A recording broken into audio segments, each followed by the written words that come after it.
Hi, Luke Overly here. I chose the Barclays whistleblowing scandal for my presentation here.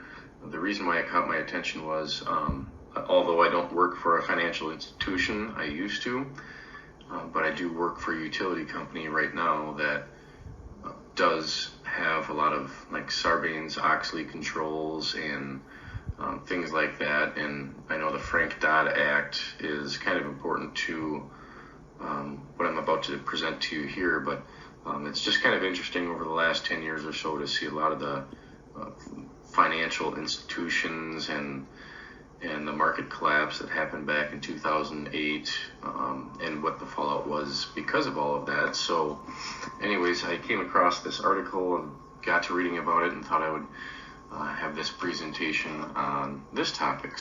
They are a London-based institution. They're a financial institution, similar to investing in banks and things like that. And the picture you see on here is Jes Staley. He's the CEO for Barclays.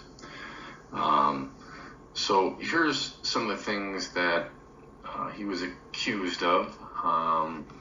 He previously worked at J.P. Morgan, and while he was at J.P. Morgan, he became good friends with Tim Main. They were colleagues and friends for a number of years before he became CEO at Barclays, and apparently there were some accusations that went against Tim Main's personal life and things like that. So he kind of put his neck on the line to try and defend him and stop some things that were being said about him publicly. The problem with that was that Tim Main eventually left J.P. Morgan and ended up working for him at Barclays. So that created some issues in terms of conflict of interest and things like that because they had personal connections previously. So when there's conflict of interest, that typically will create issues for a financial institution like Barclays. And then on top of that, there were some letters that were sent out questioning the ability of Staley as a CEO and some connections that he had to Jeffrey Epstein. So when those letters were sent, and by the way, Jeffrey Epstein, if you don't know who that is, he was convicted of being part of a sex trafficking ring.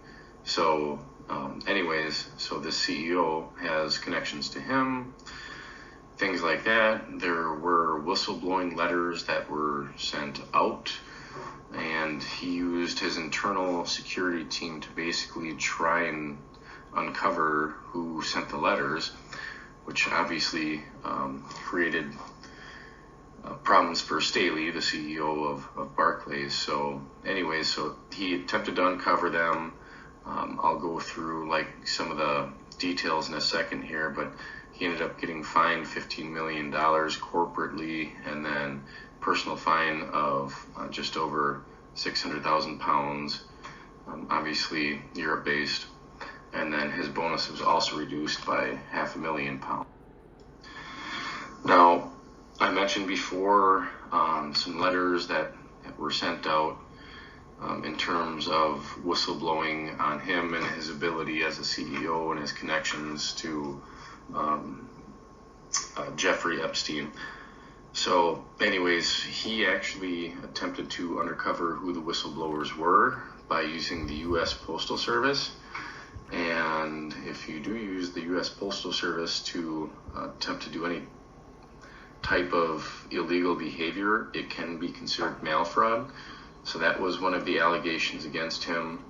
But eventually what ended up taking place was, like I mentioned before, he ended up getting fined and everything like that. So a lot of the allegations were dropped, even though he ended up getting fined, which is fairly typical of what you will see with a lot of these white-collar crimes is they do tend to get out of jail time and things like that if they end up paying a significant amount of money, which you can have your thoughts either here or there on how that all works and everything like that. But for him, that's what had happened.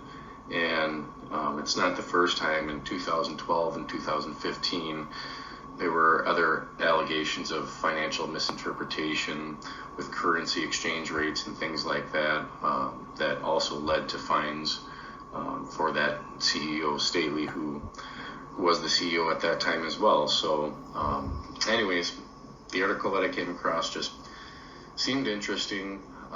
Read through it and just thought I would share some of the stuff that I had read. Thank you for watching. Here to take a look at the reference. The reference is right here at the end of my article. Thank you guys for watching.